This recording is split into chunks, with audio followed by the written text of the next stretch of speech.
mahardika tias ing kamardikan. Rahayu, rahayu ingkang samiya pinanggih. Nugroho miwah seh wilasaning Gusti mugi tansah kasarira dumateng kita sami. Ngaturi sugeng dalu sarta sugeng pepanggihan kalian kula warga ageng Sandiwara Ketoprak Wahyu Manggala. Ingkang dipun pimpin panjenenganipun Bapak Mogol. Kanthi alamat Desa Tanjung Sari Kecamatan Jakenan, Kabupaten Pati Bumi Minatani.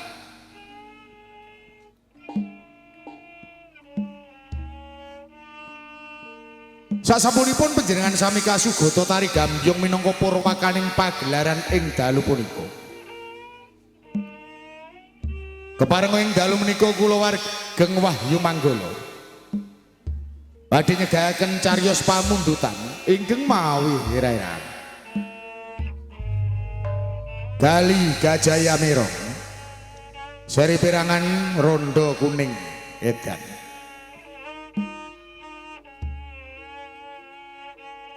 Dalang sarta pendapuk katindakaken Roko Mas Anom Suharyanto.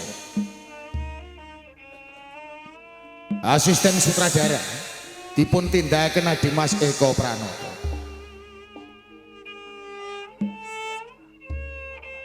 Pangeprak katindakaken Bapak Suhardi. Wontene Pranoto Pakliran dipun tindakaken Adimas Uyono sakonso.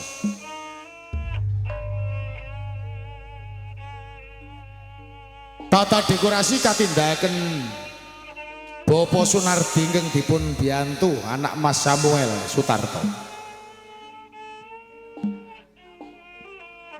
Teknis tata lampu katindakaken Adimas Budiono Batak. Lighting katindakaken Adimas Ladu Aldiansah. Wontene Pangrengga Busana dipun tindakaken Adimas Agus Wijanarko.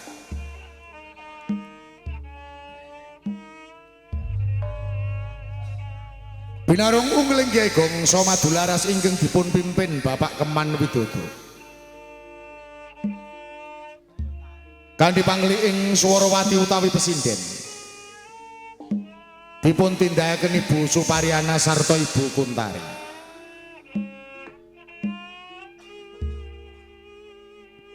Pranoto gending katindakaken Adimas Hadi Prayitno. Wontene Wiraswara katindakaken Bapak Miranda saha Dimas Bagus Edi Mahisa.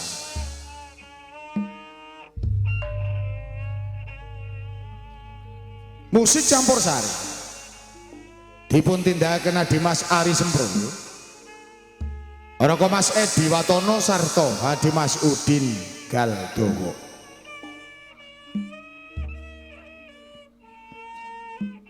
Pagelaran Sandiwara Ketoprak Wahyu Manggala dipun sengkuyung WM Audio ingkang dipun pangersani Roko Mas Gentong Kawa.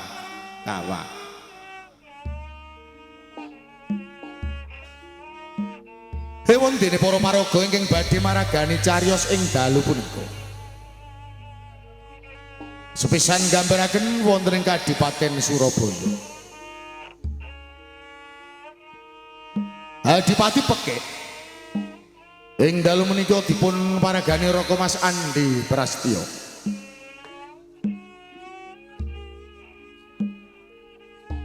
Pati Yudopati katindakaken Adimas Sabar Sugiyanto. Diwondene para prajurit karameaken para seniman Bagus Wahyu Manggala.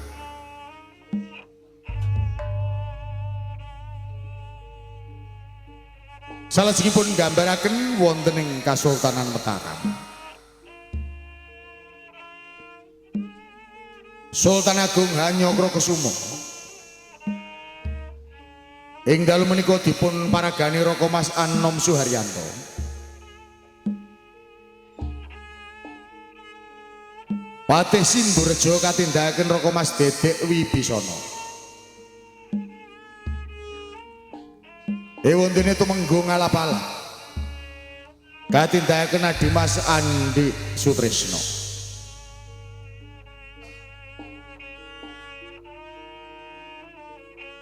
Tekan salajengipun wonten ing Kapenewon Weru.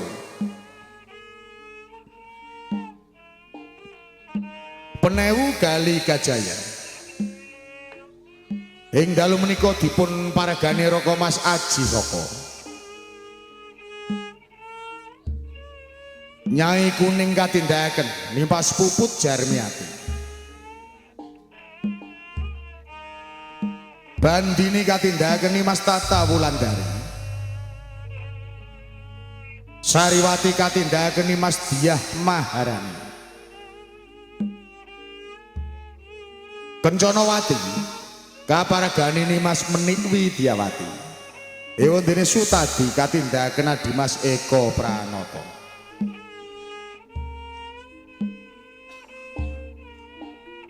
Wonten ing Desa Pakem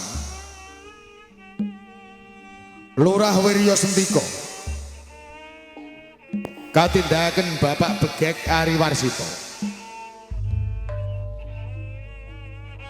Adi Guna kaparagane Dimas Bagong Sutrisno.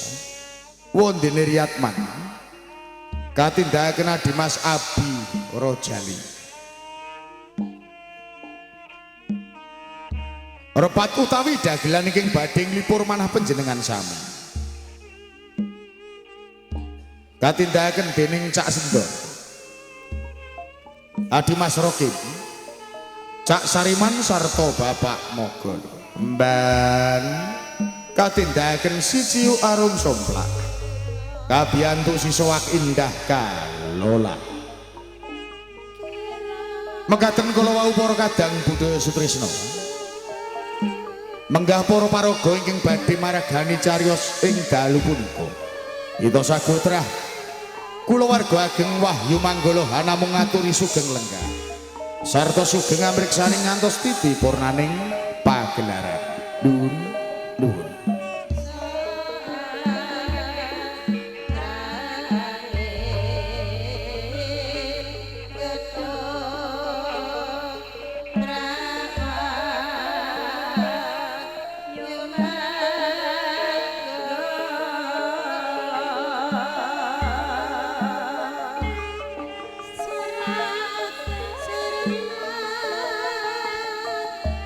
Sa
menapa bosen mesakake kawula wonten ing Kadipaten Surabaya. Pancen ora sisip atur. Kalamun bangsa kulit putih ya bangsa Alondo. Sumandha ana ing Jombiru kuwi ing ujub pancen kepengin golek rempah. Ije Mongko kuwi salah sawijining rempah-rempah. Kalamun ing manut dintekake bangsa Walanda, njur besok kepiye panguripaning anak utuh. mula saking menika kula nyuwun kanthi sanget panjenengan jejere pengayoman kedahipun ngayomi prakawulanipun wonten ing Kadipaten Brangetan nggih Surabaya. Yen pancen tetela kaya ngono teh, Nggih, aku duweni kapitayan. Anggone nalika bangsa kulit putih ana ing Jombiru Tanjung Perak. Kuwi mesti wis entuk lilah dalem Kanjeng Sultan Hanyokro Kusumo ing Mataram. Mongko Jombiru kuwi wewengkonku. Wewengkon Surabaya. nggih. Yen ngono, Kanjeng Sultan Agung Hanyokro Kusumo ing Mataram padha wae madonake karo aku. Saka panemu piye teh? Kenali pamanggih kula. Kok umpami panjenengan niku kok asok blondong pengarem-arem adat abinipun. Samenika dipun candheki mawon. Boten sisa asok blondong pengarem-arem. Kamangka bangsa kulit putih nggih Walanda diparingi palilah. Menika sami mawon nemehake kalih panjenengan. Yen kono anggonku sendekku mari kelu. Ana ngersa dalem Kanjeng Sultan Hanyokro Kusumo ing Mataram. Ora ana gunane ya. Boten wonten kinanipun. Tinimbang saben taun asok ulu peti ana ing Mataram luwih prayoga kanggo mangun ana ing Kadipaten. Menika laras Yen pancen kaya ngono wedya iki aku balik lho teh.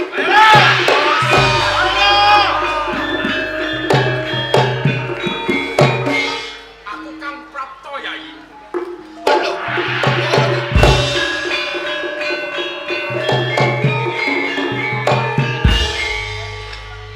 Ngaturi sugeng rawuhipun Gusti Patih Sindurejo. Rahayu. Yai Adi Pati Pekek Surabaya. Nggih. Pertampu gawe kejuting manah. Pancen boten lepat namung imanipun. Anggen dika rawuh wonten ing Kadipaten Surabaya. Boten paring kecolok.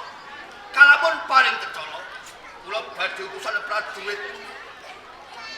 Kula dherekaken kreta joli jebul pinaka titihanipun Gusti Patih Sindurejo. Ya sing gedhe pangapuramu Yai Adi Pati. Mergo tekaku kang tanpa cecala ning Kadipaten Surabaya. Ngene ya, Yai Adi Pati. Anggonku temeka ning Kadipaten Surabaya nampa dawuh ngersa dalem Kanjeng Sultan Agung Hanyokro Kusumo kang supaya niti pirsa kena ngapa Yai Adipati Pekek wis pirang-pirang desa ora ana marak sepo ning Kasultanan Mataram. Oh, menawi ngaten anggen kula boten sowan wonten ing Kasultanan Mataram. Iya. Ndadosaken penggalanipun Kanjeng Sultan Agung bener. Hanyokro Kusumo. Nggih. Atur wuninga Gusti Patih. Iya. Napa sebabipun sampun pinten-pinten ari kula mboten nate wajib wonten ing Praja Mataram jalaran Kanjeng Sultan Agung menika sampun madonaken dhumateng atasipun medal sak menika wonten ing wewengkon Jombiru nggih Tanjung Perak kathah wilanganipun para bangsa kulit putih bangsa Walanda kang wantun dagang layar boten nyuwun lilah kula mongko Jombiru menika wewengkon kula boten wewengkon ing Mataram senajan to Surabaya kabeh perintah wonten ing Mataram. Oh, pawadanmu bangsa Walanda utawa bangsa kulit putih kang mesanggrah ana Jombiru ya Tanjung Perak wis entuk palilah dalem Sultan Hanyokro Kusumo. Ibaratipun tamu nek mboten kula nyuwun niku mboten masuk akal. Nanging kuwi kleru. Kok saged? Ya Adipati Pekeh. Kanjeng Sultan Agung Hanyokro Kusumo dhewe ya ora mangerteni yen to ana bangsa Walanda utawa bangsa Klet Putih kang dina iki wis ngrembaka ana ing Jumbiru. Mula kuwi dadi salah tampamu. Yen to slirahmu terus ora marak sega sowan kuwi agawe. Ngeling atine Kanjeng Sultan Agung Hanyokro Kusumo nganti utusan kalawan aku kang supaya nganti slirahmu marak sega ana ing Mataram. Mesti kemawon dikombelo kalih Sultan Agung Hanyokro Kusumo jalan. Saben wulan panjenengan nampi gaji kersa dalam Kanjeng Sultan. Taun ana windonono. Kalamun bangsa Klet Putih boten minggat saking Surabaya, kula tetep boten sowan. Yai Adipati Pekeh. Nggih. Slirahmu arep nedya balelo. Kanthi pawadan bangsa Walanda apa wis dipikir kanthi weninging cipta rasa Saderengipun jumanggah sampun kula pitung bakti lan mugine. jeneng wong balelo kuwi bakal nuwuhake peperangan. Nggih. Slirahmu madeg Adipati ana ing Surabaya. Kuwi kabawah perintah ana ing Kasultanan Mataram. Kula ngertos. Yen to slirahmu nedya balelo ing mengkone bakal nuwuhaken peperangan kang gedhe. Apa kowe raeman kalawan kawula-kawulamu yen to dumadi peperangan akeh pangorbanan ya. Negara tanpa perang niku mboten maju. Mila monggo platuri kondur. Unjuk atur ngersa dalan Kanjeng Sultan Agung Hanyokro Kusumo. Yen kula mboten sowan. Mantep anggonmu kepengin nguwalake saka Mataram ya. Mantep. Anggonku tumeka ana ing Kadipaten Surabaya. Nampa dawuh Purba lan Wasesa disampirake ana ing pundak kiwa lan teneng. Dene Yai Adipati Pekeh ora kersa sowan ana ing Mataram. Mataram bakal ora paring pangapura karo kowe. Yen to kaya ngono, Surabaya bakal tak gawe Karangabang. Bahaya. Pun pangapunten. Bagus. Kepileng. Tanggap ing sasmita. Pukul dulu urusan belakang. Urusan buri. Irit prajurit Surabaya. Papake prajurit utara. Wis ngaten nyuwun Tidak. kawin. Prajurit.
panjenengan munggah wonten ing Kabupaten Surabaya.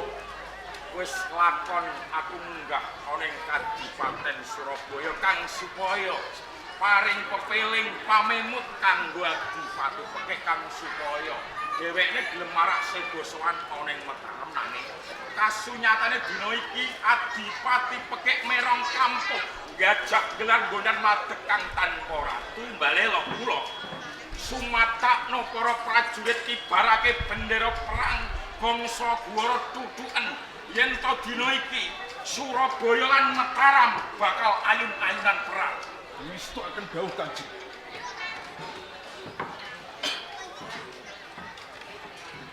Para prajurit. Siaga makarya. Mas kita Satya! Satya! Satya! Satya!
ditantang aja mau ngene blok.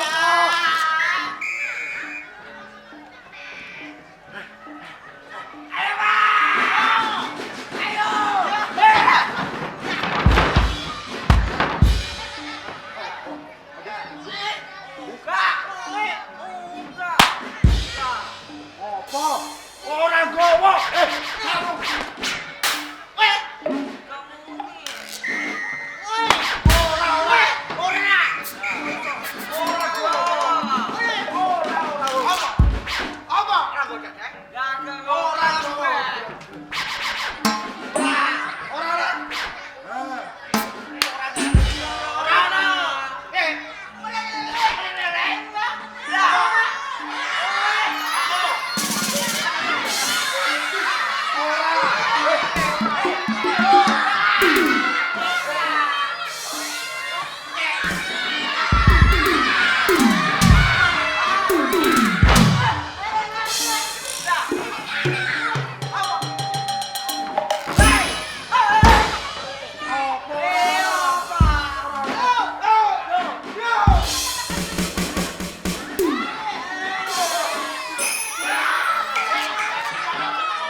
Kowe pisan-pisan aku nek